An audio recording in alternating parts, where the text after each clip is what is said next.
this really comes out of a piece that I was asked to write by a Dutch journal called Nexus, which asked all kinds of difficult questions. The questions were something like, do we need history in a time of mass democracy? Is there such a thing as historical truth? Is there a connection between human history and human destiny? Can we learn lessons from history? I can't really answer these questions, but for all that, it is clear that for various historical reasons, there is no way in which we can think but in historical terms. That's the nature of whom we are. Now, it is possible, as we go through crises, that more and more we're going to stop thinking in historical developmental terms, and much more as people used to think in cyclical terms, as if things come back and come back in kind of circles. That is why, more and more to my surprise, Oswald Spengler is coming back into fashion. And he has this kind of cyclical view of history. I, however, can't really think in those terms. I have to think in historical terms, and therefore I have to ask the kind of ethical and epistemological questions. What are the tasks of the historian, and how urgent and unavoidable they are? First of all, I don't believe that historians can predict very well.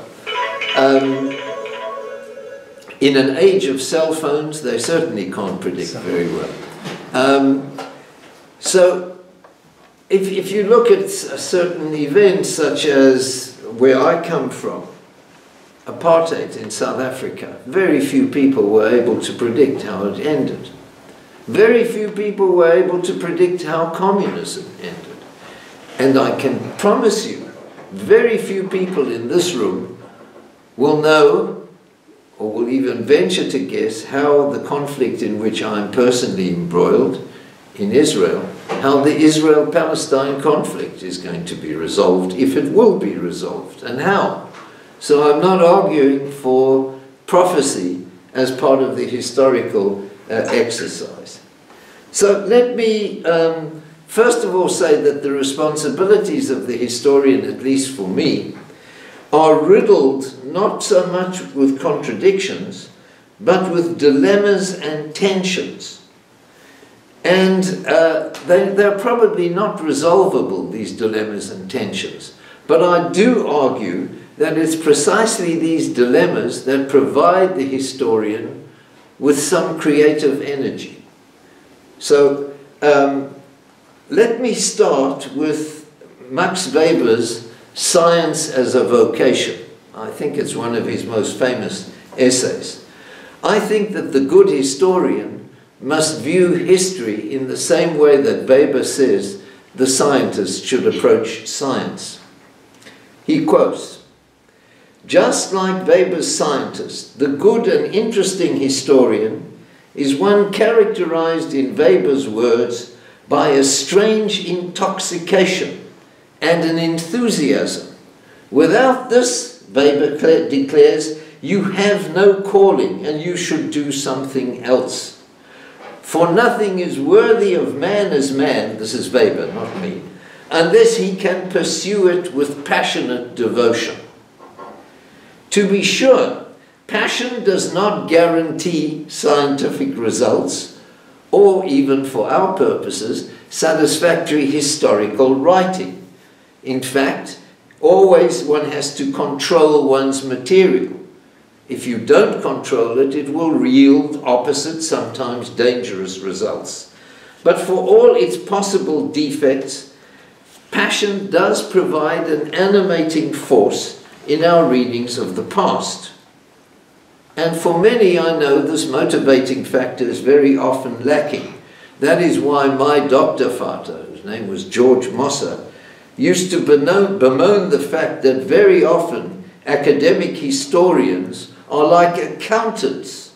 They're without passion, they are specialized professionalists, unmoved by great causes and questions or the ideas and the burning issues of the day. The real dilemma emerges, however, in another of Weber's admonitions. This concerns the question of values, or in Weber's term, value neutrality. For Weber, taking a political stand, as opposed to analyzing political structures and party positions, taking a political stand most definitely does not belong in the lecture room. Nor does the teacher have the right to preach his or her Weltanschauung. Science, and presumably too history, doesn't have the authority or even the ability to pronounce amongst competing moral, political, religious ideals and ideologies. If you do so, prophecy and demagogy and not scholarship arise. Yet, even if we accept the divide between Weber's passion on the one hand and value neutrality on the other, the opposition is not as extreme as it appears to be. In fact, there may be a profound connection between passion and value neutrality. For Weber insists that the ability to transmit and recognize inconvenient facts, that's what he talks about, inconvenient facts, that constitutes nothing more, nothing less than a moral achievement. Finding out those inconvenient facts is in fact an ethical exercise. Even if today the ideal of relating the past wie es eigentlich gewesen ist, as it actually was, sounds naive, taken seriously, it will always entail revealing some inconvenient facts for almost all the parties involved. And this applies as much to the historian as it does to the scientist. Uncovering inconvenient facts always summons up a certain subversive potentiality in which engagement with contemporary political, ideological, and moral realms can hardly be avoided. So you have to negotiate between these things. If read thus, and I identify with this, the historian's craft amounts to a determinedly secular activity in which there can and should be no sacred texts whose authority is beyond scrutiny and criticism. Yet it is also true that Weber's ideal is very often unrealized, that historians too often serve power rather than stand as critics of it. That too often there is, as Peter Gay quotes it, most cultures at most times with their rewards for compliance and the horror of subversion confine the historian's choice of subject matter within very defined modes of social decorum and political acceptability. Memory, we know, is the subtle minister of self-interest, and collective memory is in this respect, as in others, like the memory of individuals. The culture wants a past it can use, and too often historians are servants of that rather than critics and scholars of this.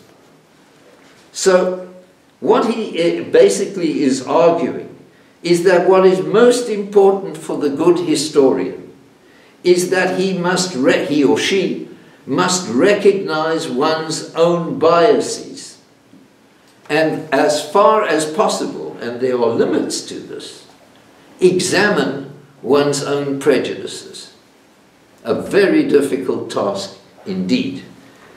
I want to follow up Gay's suggestion about examining or recognizing one's own biases by highlighting the fact that especially when it comes to contemporary matters, to contemporary historical understanding, and grasping the contexts and conflicts of the present, now I come to the autobiographical part, autobiographical circumstances and our own burning moral, existential and political concerns will inescapably enter into one's narrative, and that correctly controlled, that fact can indeed become an enabling and an enriching factor in understanding. To be sure, one must always maintain scholarly integrity, scrupulous attention to documentary detail, and evidentiary accountability. That becomes central and urgent. Nevertheless, let me quote Martin J. here, not J. Winter, but Martin J., because I accept what he says. However much we may disavow our own voice in the construction of allegedly impersonal objective narratives, it always returns to haunt our texts. Whom we choose to study, what stories we decide to tell, the modes of implotment, analysis and judgment we apply to them, all these are determined, at least in part, by our own psychological prejudices that we only dimly perceive, if at all. Despite all our efforts to bracket current prejudices and allow the past to reveal itself to us, we cannot entirely escape the effect of our own identifications, idealizations, and demonizations. Indeed, it is precisely because we can become so invested in movements and events and figures in the past that they invite our interest in the first place. The exigency to remember someone else's past can only come from somewhere deep from within ourselves. So clearly, what I'm arguing is that recognition of one's own autobiographical bases is clearly one essential task of the historian. That, of course, would include broader insight into one's own times, into one's own temporal location, and the sensibilities that accompany it.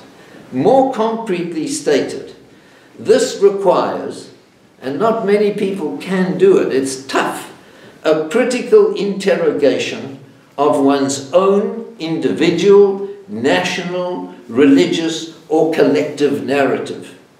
But let me suggest that self-consciousness is not a sufficient controlling mechanism. Good historical work, perhaps too all cross-cultural and political understanding, must entail a kind of empathic drive to place oneself cognitively and emotionally, whether sympathetically or not, in the position of relevant others. For only a conscious widening of the faculty of understanding, verstehen, and the empathic impulse, which is the cognitive and imaginative ability to grasp matters and manners not only of one's group, which is also necessary. It's also not so simple to understand the sensibilities and norms of one's own group, but certainly the imperative to enter into the worlds of the relevant other. This at least helps you to escape the clutches of self-interested memory and interest. So it is a double mind, or a double task that I'm talking about. So if I'm arguing that the role of autobiography in the work of the historian is correct, I have to illustrate this personally, and I'm sure very controversially. Given the place from which I write, it's unfortunately not Antwerp, it's Jerusalem, maybe not unfortunately. This becomes especially necessary given the resonance in my profession regarding the urgency of this question. In January 2015 at the American Historical Association, there was a round table in which the question was asked, what is the responsibility of historians regarding the Israel-Palestine conflict? My answer clearly has to be a very personal, indeed existential one, but which I hope may illuminate some of the lesser addressed aspects of this question. So I don't mean to go and say, this is the Palestinian perspective, this is the Israeli perspective, and so on. I want to get to the more subtle psychological levels of the problem. So let me preface this by adverting to my own autobiography and the forces that I believe brought me to history in general, and the belief that between the necessary poles of engagement on the one hand and detachment on the other, there should be some kind of ethical dimension at work. Now, it's clearly my scholarly career, as much as it is clearly intertwined with my life experiences. I am a South African-born historian, raised in the shadow of the degrading racist system of apartheid. I am also the child of German refugees, deeply, if osmotically, affected by the radical inhumanity of the Holocaust, as well as by its terrible cheapening and instrumentalization after the fact. And I'm also a citizen of Israel, beset by the seemingly intractable, increasingly radicalized and dehumanizing Israel-Palestinian imbroglio. Historians are correctly trained to locate differences and particularities rather than law-like uniformities. Yet for all the enormous differences in the mentalities, motivations, and circumstances of these three cases, apartheid, the Holocaust, the Israel-Palestine conflict, one finds in all of them, in differing degrees, a structured unwillingness of those in power, as well as their constituents, to place themselves both cognitively and effectively in the position of the usually subjugated other.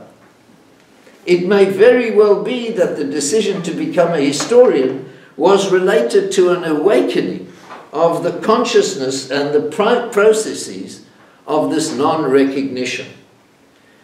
It makes it necessary, therefore, to interrogate one's own narrative and the enormous normative powers of one's own narrative, and how difficult it is to spring from it. And so the capacity for engagement, empathic engagement with the other, becomes crucial.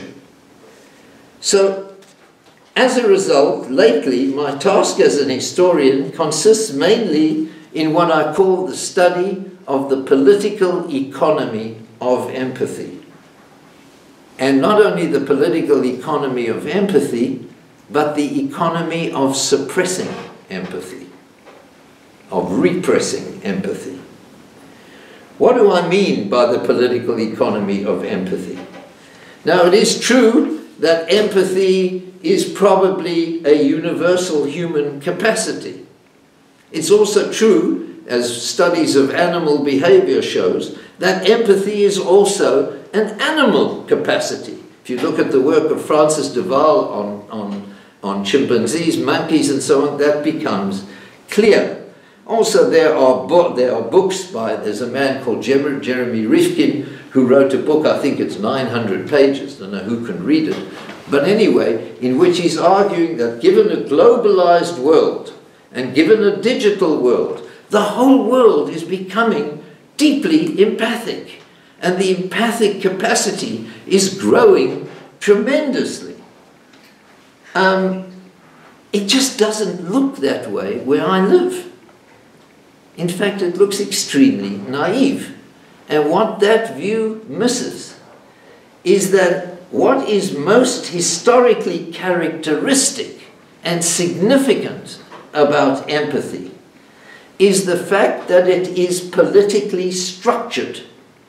It is channeled and directed, encouraged or blocked according to any number of cultural, ideological, religious, racial, ethnic, national, geographical, and all kinds of factors which direct empathy or suppress empathy.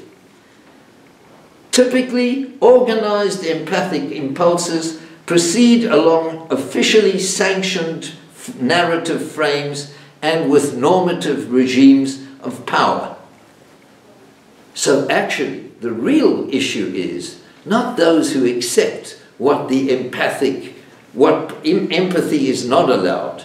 My structure, hopefully, leaves room for dissent, for moral agency, for those who are able to dissent from those organized empathic impulses or disempathic impulses and can identify with the relevant other. Let me give you some, what I mean by organized impulses. I don't know if you know, you probably don't, the architect of the South African system of racism, of apartheid, the former Prime Minister of South Africa, Hendrik Verwoerd.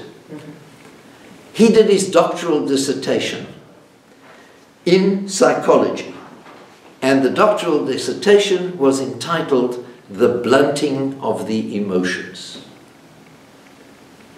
You cannot run a racist system and accept and have people accept that this is a good thing unless you suppress, direct and blunt certain emotions and the capacity to identify. As Michael Ignatieff perceptively points out, ethics often follows ethnicity, and empathy typically takes roots within one's own tribal, ethnic, or national boundaries.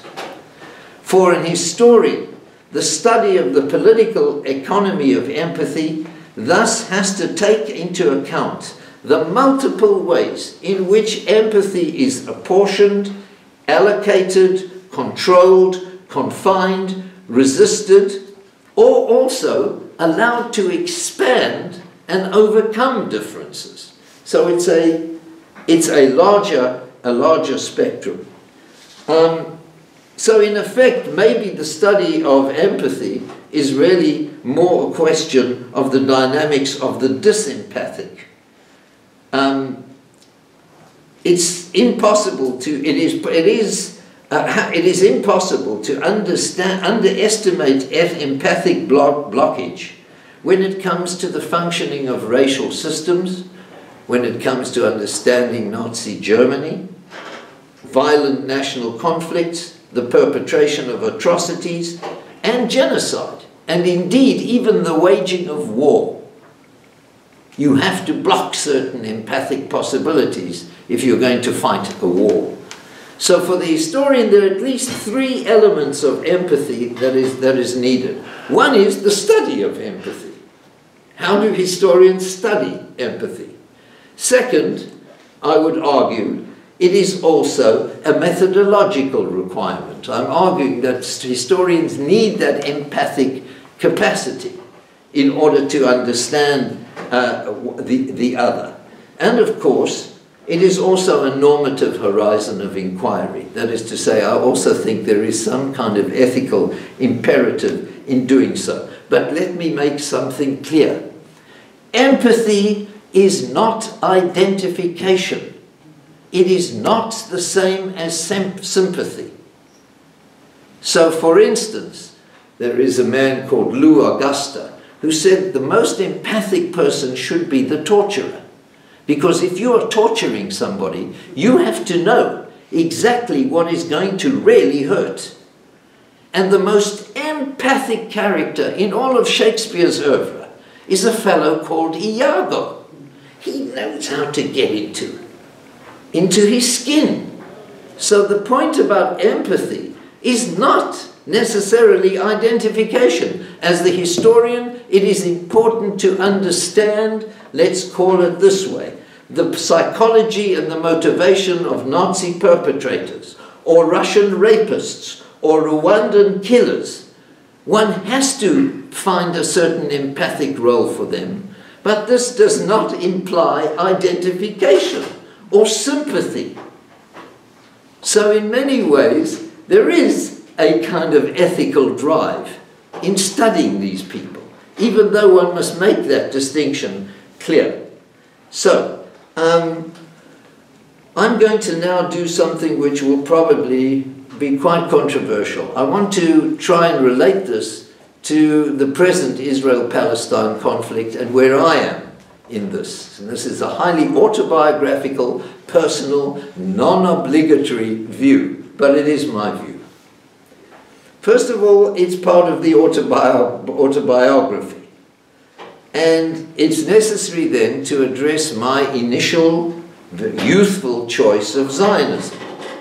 In South Africa in the 1960s, Zionism, the Zionist option, was both a very natural and self-justifying moral one, which satisfied, as part of a minority group, very deep, authentic needs.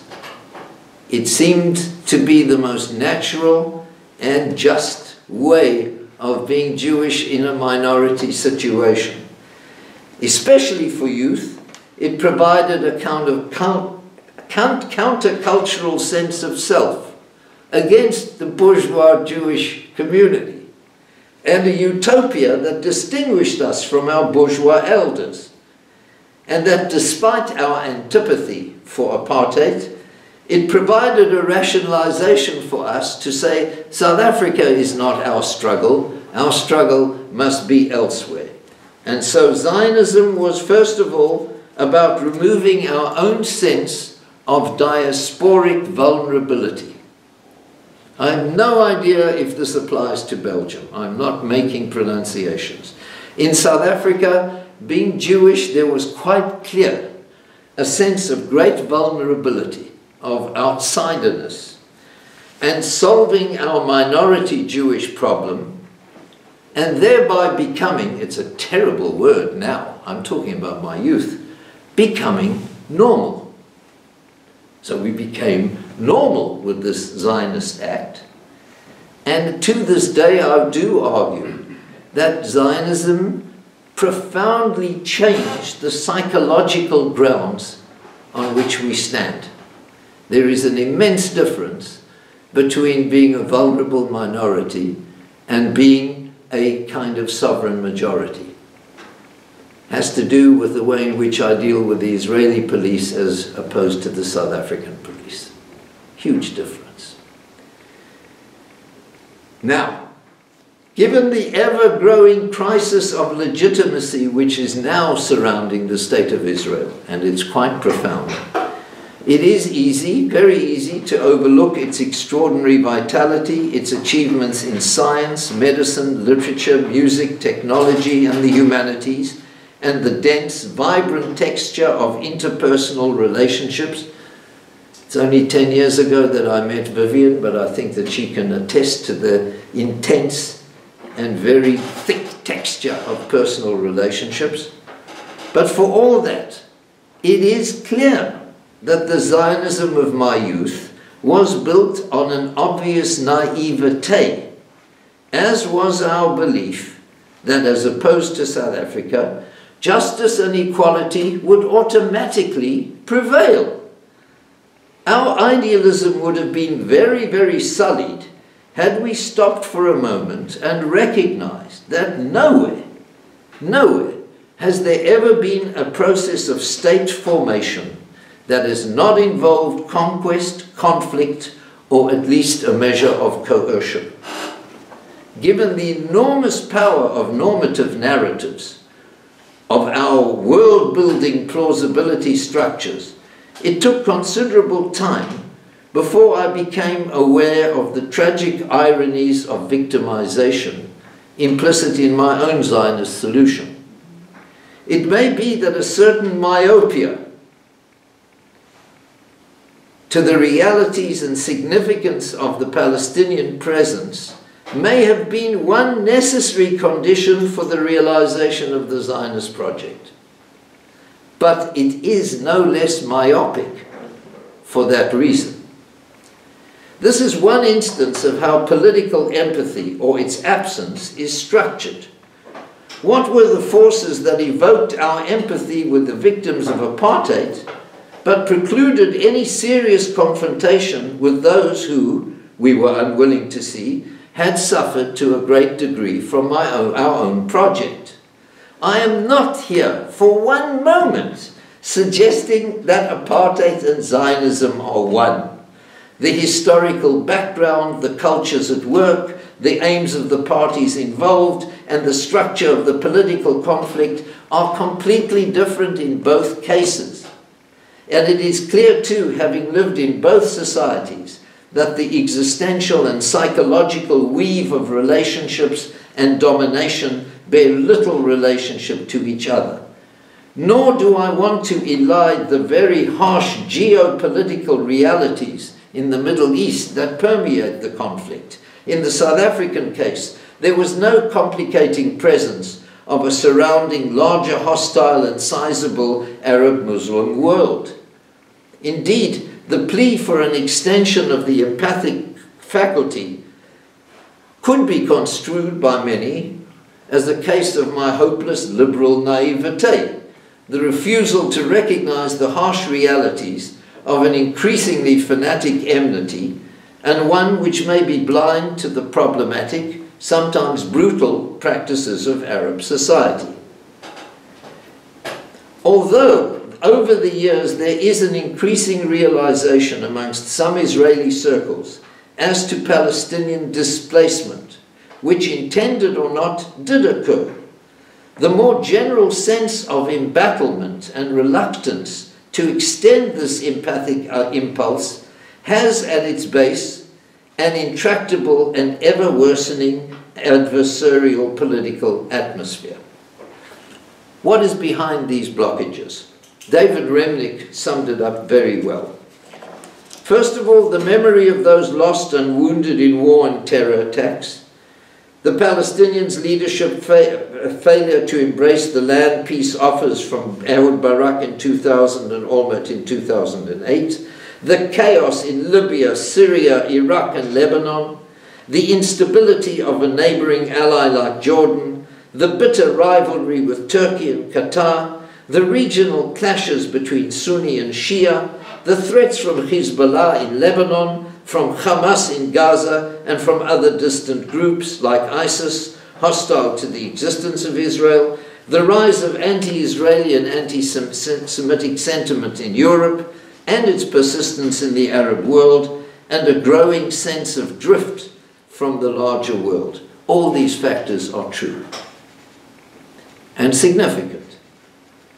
But it is also true that, disturbingly, various highly motivated right-wing forces in Israel have penetrated and are penetrating very deep within the country's power center and are currently undermining the country's democratic as opposed to its Jewish nature. For all that, given Israel's continuing insistence upon its membership with the enlightened camp of the West, the question of its own commitments to empathic recognition and the need to face up to the consequences of its need and actions won't go away. It is true generally that ideological belief systems will tend to resist openly acknowledging the price exacted on defeated populations. Here I have to add something. I may be misinformed. I do not know what and how much recognition there is in this country about the Belgian genocide in the Congo. I ask that as a question, because that illustrates the possibilities or the difficulties of interrogating one's own narrative. I'm asking the question, I'm not making the statement, and I will welcome comments. Let me finish the lecture and you'll give the answer when we have the discussion. I'm just warming up now. There's going to be room for discussion.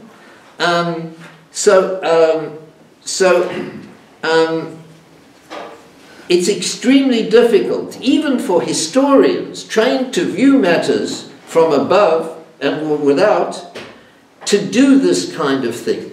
Because historians, like other citizens, are embedded in the societies in which they live.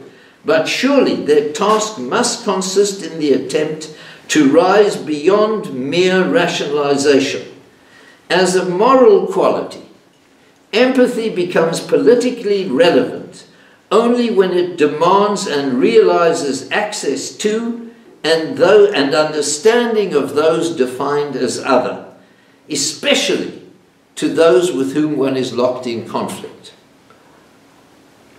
Still, there are, now I'm coming to, no, so that's the preacher. I've finished my preaching. There are multiple problems and contradictions if we view this in simple terms. While empathy is not identical with pity, it can be closely linked over time. And pity, the emotion of pity is a dangerous one. You remember, I think Stefan Zweig has a novel, Beware of Pity. I read it. Pity can transmute into contempt very, very quickly and easily, especially when it comes to vulnerable others. In other words, you know, a kind of resentment for those who do not display a grateful attitude towards those who pity them.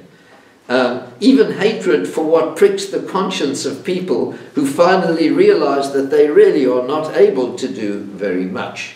But more tellingly, if you desire to extend the horizons of political empathy, especially where there is enmity, does this not demand recognition on both sides of the coin? Can empathy be one-sided and one-tracked? As a recent letter writer in the Daily Haaretz put it with regard to the Palestinians, I'm not identifying with it, I'm just reading it. Why do we have to mark the day of their disaster, which sprang from the failure of their attempts to massacre the Jewish Yishuv in 1948 and to annihilate it? Why do we have to pity, to recall and to feel the pain of those whose wishes, actions and prayers are aimed every day at getting rid of us from this land? And as another reader observed, empathy is not necessarily identification. He put it thus: I can empathize with the Palestinians, he says, but I do not sympathize with their cause. So it's complicated. It remains the case that one expects more, however, and I think this is true, one expects more empathy from those who possess greater power than from those who lack it. It is very difficult for those in subjugated positions to feel the same kind of empathy that those who have the luxury of power can do so. It's certainly easier for those in power to exercise empathy than it is for those under power's yoke. On the other hand, if you view matters in relations of power and domination, it's not to one has to allow moral freedom and agency also to the subjugated. The subjugated are not always just the vulnerable playthings of history. They too are implicated in their own fate, and nothing is more debilitating than the language of ultimate victimization, which, by the way, is one of the great, I can talk about in a minute, about this problem of comparative and competition of victimization.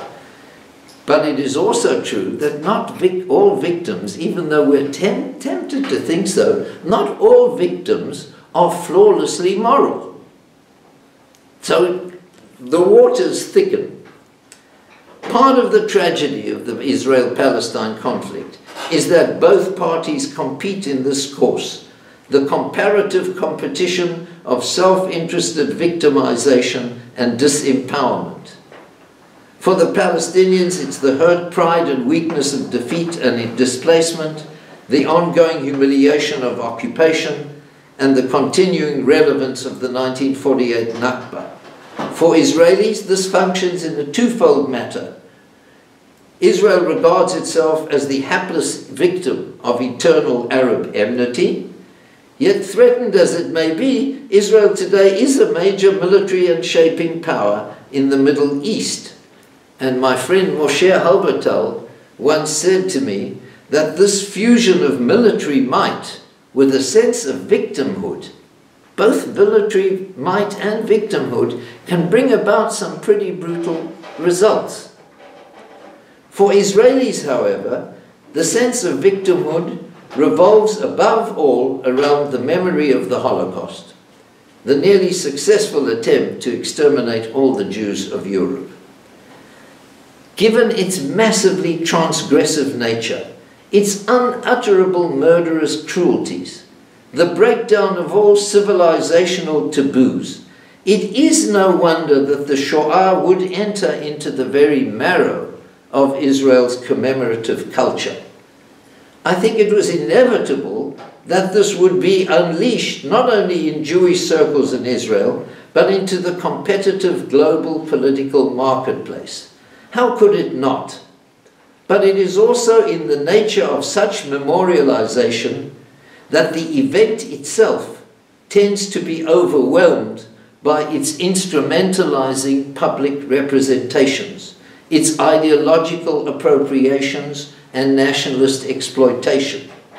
So great is the symbolic power of that event that it continues to be invoked as the yardstick by which different collectivities seek legitimacy for their own suffering, a major source driving the battle over comparative victimization. We are constantly bombarded by those who respectively seek to invest the shattering event with some kind of politicized meaning, with either particular or universal lessons, with those who seek to relativize the Shoah, or on the other hand, endow it with some kind of super-historical status. All these are ideological. Yet it may not be, as Michael Bernstein argues, or may it not be, that this chapter was so extreme, so unprecedented, that it may hold no lesson for what we take to be ordinary, normal, everyday life. And it is also based on the assumption that the unique somehow possesses revelatory authority. He writes, "One may wonder whether genocide is ever revelatory of anything but itself, of the particular system that perpetrated it, the particular individuals who enacted it, and the victims who suffered from it." With regard to the Israeli case, I have no doubt that the Shoah does indeed constitute an authentic, intergenerationally transmitted trauma. But precisely because it is so closely tied to the country's legitimizing narrative and entangled with endless political conflict, its valorization, making it so central, tends to suffuse, indeed overwhelm the culture, that it channels virtually all its potential empathic energies into the memory representations and nationalist lesson of the event.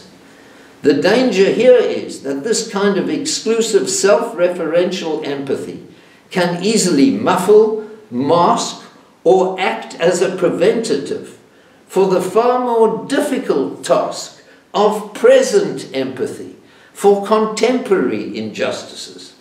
In this way, Shoah memorialization also functions, whether intentionally or not, explicitly or implicitly, as a counter-empathic narrative, a means of either minimizing or omitting the Palestinian narrative, a witting or unwitting tool in this very unproductive battle of comparative victimization.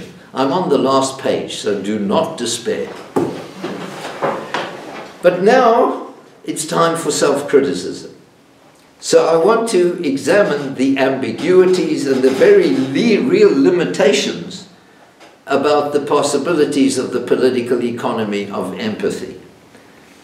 In the first place, empathy may be employed as a key motivating force not for the end of conflict, but the continuation of conflict.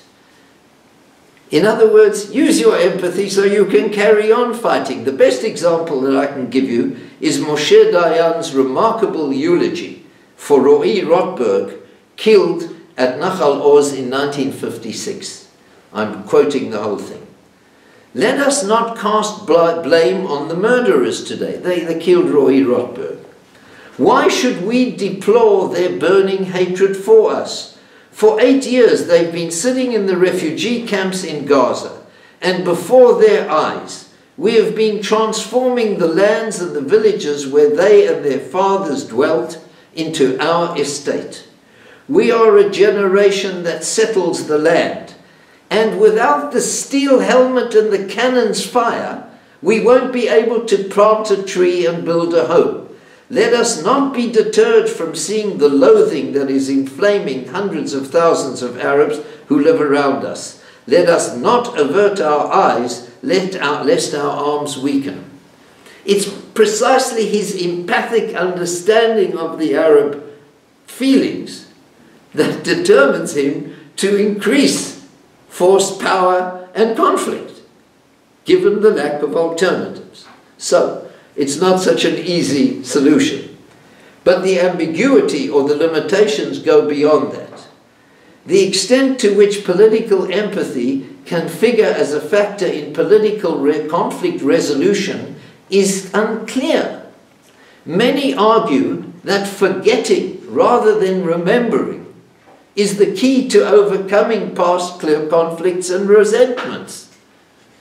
This is a well-known trope from Elkanah wrote this many years ago. Now there's a new book by David Reef on the importance of forgetting. Forget about this empathy business. Get over it.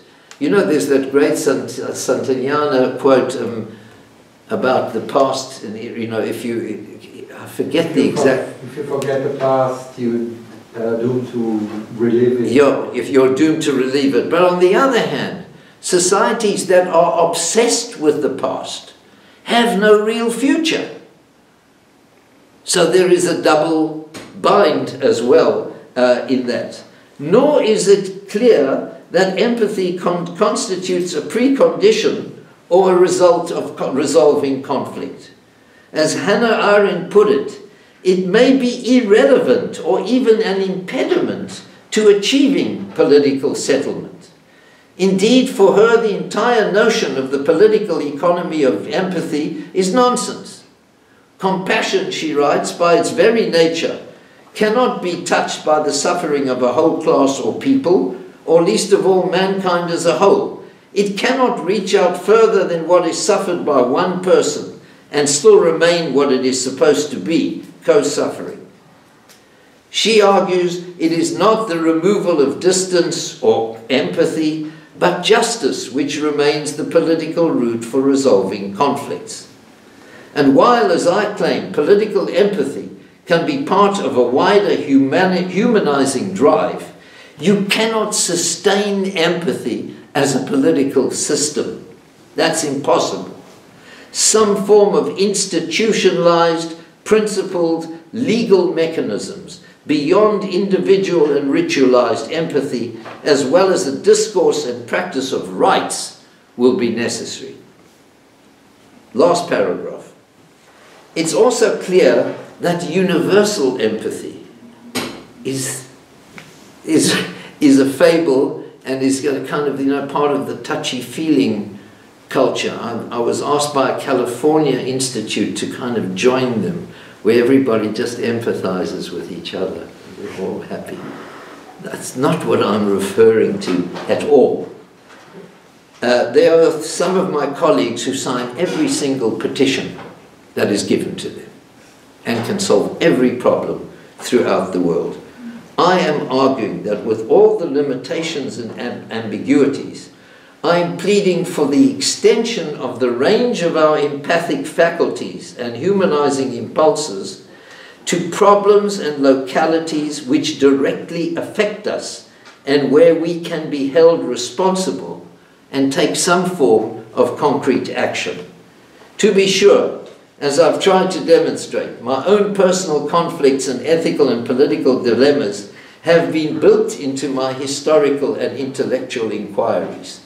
These include the ambiguities and limitations of the empathic moment I'm advocating. Robert Frost once defined the liberal as somebody who can't even take their own side in an argument. That's basically what I've been doing in this particular lecture. But for an historian, come to think of it, not taking one's own side in one's argument is not such a bad thing after all. That's it. Thank you.